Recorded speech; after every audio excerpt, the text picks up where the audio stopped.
तुम्ही पण रेल्वेने प्रवास करत असाल तर तुमच्यासाठी एक फायद्याची अपडेट आहे, कारण रेल्वे मंत्रालयाने प्रवाशांसाठी एक महत्त्वाची सवलत जाहीर केली आहे। काय आहे ही सवलत जाणून घेऊया थोडक्यात। रेल्वे तिकिटावर आता थेट 3% सूट देण्यात येणार आहे। रेल्वे ॲपच्या माध्यमातून अनारक्षित तिकीट खरेदी करणाऱ्या प्रवाशांना 3% सूट देण्यात येणार आहे। डिजिटल तिकीट बुकिंगला प्रोत्साहन देण्यासाठी हा नवीन निर्णय घेण्यात आलाय। ही सवलत 14 जानेवारी ते 14 जुलै 2026 या कालावधीत लागू होणार आहे।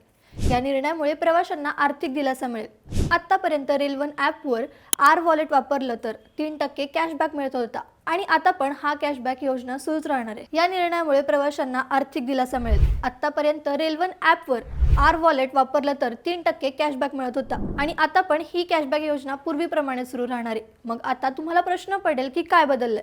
तर UPI, डेबिट कार्ड आणि नेट बँकिंग अशा कोणत्याही डिजिटल पेमेंटने तिकीट घेतलं तर 3% सूट मिळेल। ही सवलत फक्त रेल्वे ॲपवरच उपलब्ध असणार आहे। इतर कोणत्याही अनारक्षित तिकीट ॲपवर ही योजना लागू नसेल। मग जर तुम्ही रेल्वेने प्रवास करत असाल तर या सवलतीचा लाभ घ्या आणि तुमच्या ओळखीच्या लोकांनाही शेअर करा।